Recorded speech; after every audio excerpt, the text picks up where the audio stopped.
Types of trends. In this topic, we're going to be understanding how the market is structured. Now, this is usually not a hard topic to cover because all you simply have to do is look at what the market is doing and decide on the direction that it's moving in. Now, by simply looking at our current example here, which is in green and red, we can tell that this market is moving in an upward direction, or what traders call in a bullish direction. So this is our first type of trend. Let's look at other types. In this example here, you can see that the length of the red and the length of the green is actually the same. And in essence, this market here is moving sideways, or what other traders call consolidation. So this is our second type of trend or market structure. Then here we can see that the market is moving in a downward direction, or what we call a bearish trend. So this is our third type of trend. So the market can only move in one of three ways. It can either go down, sideways, or up. Now the question is, why is it important for us to understand the direction in which the market is moving in? To answer that, I'll have to take another question.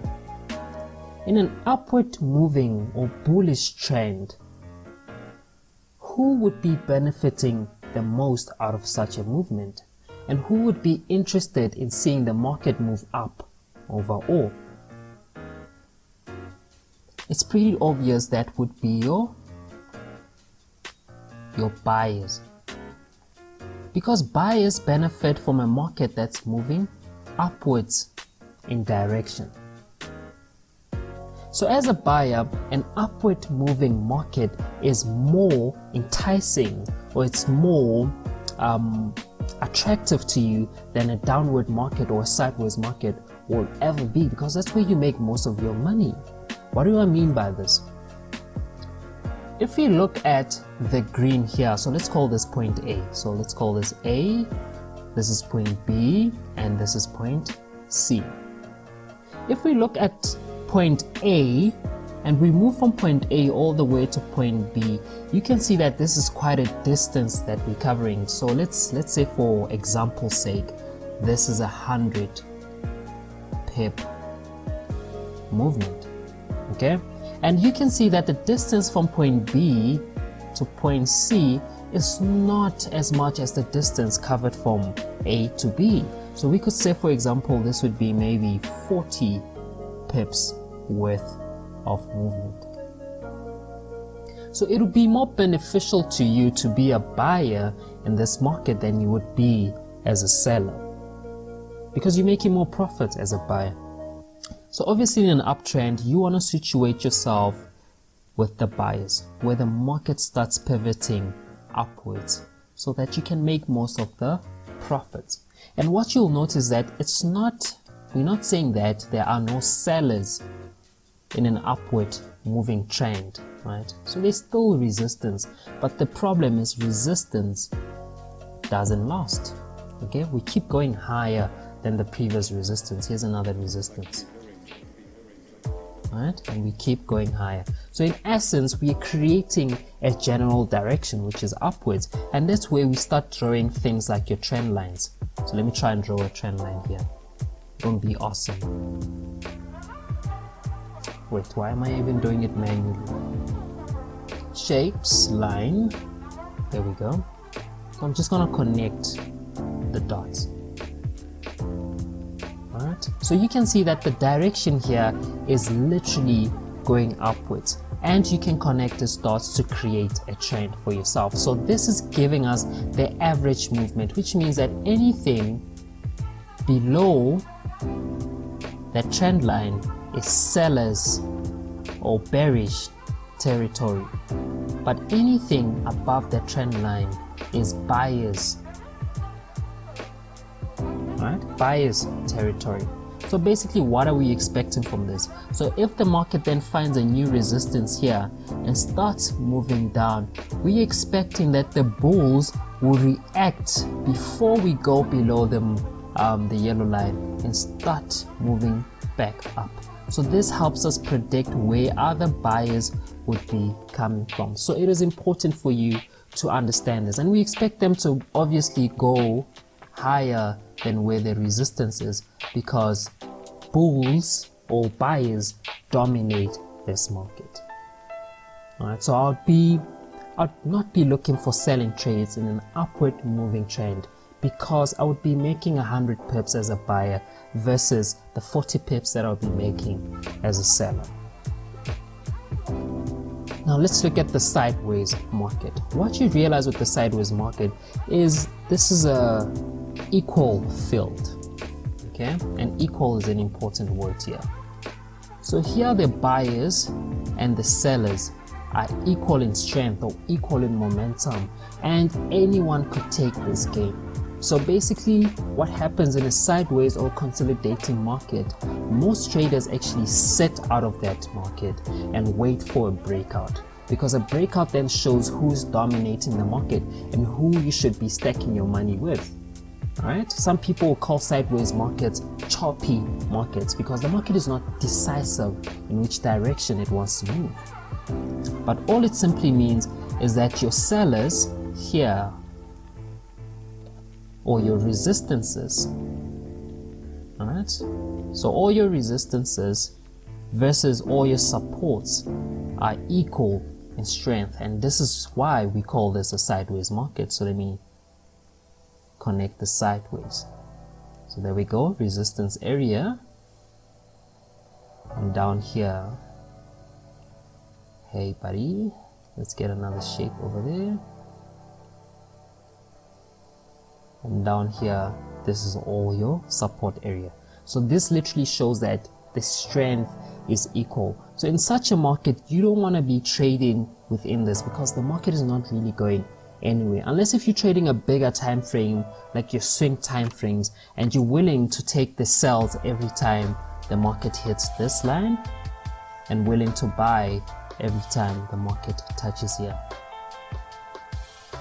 There's also nothing wrong with that. It simply means that you're gonna make as much money as a seller versus the amount of money you're gonna make as a buyer. So you'd make 100 pips here, just for example. 100 pips as a seller, 100 pips as a buyer. Okay, and then obviously the last type of trend, which is a downward trend, which already by now you understand that you could make a lot more, let's say 100 pips as a seller in this case, versus 40 pips that you would make as a buyer in this market. Why? Because your sellers are dominating a downward moving trend. That's who these guys are trying to attract. Sellers. Okay, so let's connect the trend. So obviously if you got a bunch of sellers, you can then start figuring out where the next bunch of sellers would be selling from. So by connecting seller number 1 or resistance number 1, so this is resistance 1 and resistance number 2 and resistance number 3, you can predict where resistance number 4 will most likely happen.